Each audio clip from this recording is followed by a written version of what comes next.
네, 워싱턴에 간 김영철 관련된 이야기 정치부 이동훈 기자와 이어가겠습니다. 자, 어서 오십시오. 네. 자, 이제 큰 협상 앞두고 있습니다만 트럼프 대통령이 앞서 리포트처럼 북한을 향해 뭔가 메시지를 던졌군요.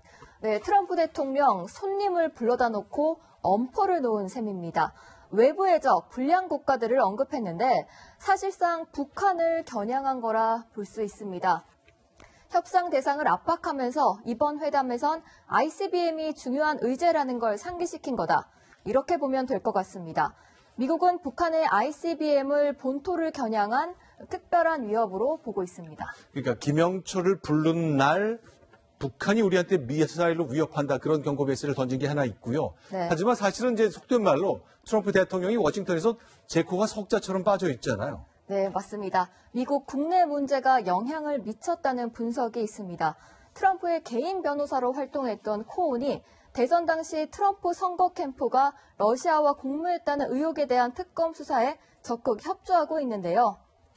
코온은 지난 2016년 대선 전 여론조사 기관에 트럼프에게 유리한 결과가 나오도록 요청했다고 했고 이건 트럼프의 지시였다 이렇게 주장하고 있습니다. 궁지에 몰린 트럼프가 북미 정상회담으로 돌파구를 찾으려 한다는 얘기입니다.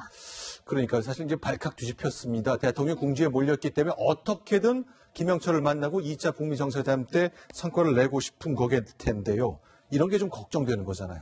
네, 그래서 조금 우려스럽기도 합니다. 비핵화에 대한 합의 없이 국내 위기 돌파를 위해 ICBM 폐기 같은 미국에게만 유리한 조건을 받아들일 수도 있습니다.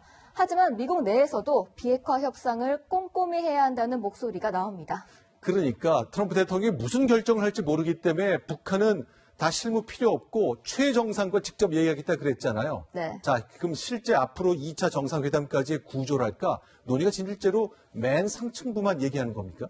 그렇진 않습니다. 네. 지금 최선희 부상이 스웨덴에 가 있죠. 비건 대북정책 특별대표도 김영철 통일전선부장을 워싱턴에서 만난 뒤에 네. 스웨덴으로 갈 가능성이 높습니다. 여기서 북미 간 실무 협상이 시작되는 셈인데요. 네. 또 이동훈 한반도 평화교섭본부장도 스웨덴으로 출국한 것으로 보입니다. 남북미가 스웨덴에서 비핵화에 대한 협상을 시작하는 걸로 예상이 가능합니다. 그러니까 워싱턴에서 뭔가 큰 틀이 합의되면 스웨덴의 스톡홀름에서 실무를 논의한다. 그런 구조인데요. 네. 자, 그렇다면 주고받을 것 이런 거 얘기해야 되잖아요. 네. 어떤 게 짐작할 수 있습니까? 미국은 북한에 돈이 들어가는 선물은 최대한 주지 않으려고 하고 있습니다. 개성공단 금강산 관광 재개에 대해서 특히 개성공단 재개에 부정적인 것으로 전해집니다. 강경화 외교부 장관도 지난 16일 기자회견에서 개성공단 금강산 관광 재개를 검토하는 단계가 아니다고 선을 그었습니다. 자, 그러니까 좀 금강산 관광 재개하고 싶은 게 우리 정부의 속마음이긴 한데 검토 단계 아니라고 할 정도로 미국 분위기가 냉랭하다는 뜻일 겁니다. 네. 그렇다면 현실적으로 이동훈 기자 보기에 어느 정도의 합의가 가능한 거죠? 지금 미국이 북한에 줄 수 있는 상응 조치로는 북미 연락사무소 개설, 종전선언, 대북 인도적 지원 등을 꼽을 수 있을 텐데요.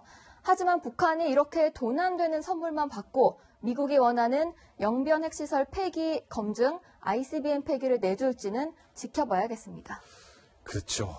등가의 교환이 될지 북한이 어떻게 생각할지 그것이 앞으로 며칠 동안의 초미의 관심사겠습니다. 정치부의 이동훈 기자였습니다. 고맙습니다.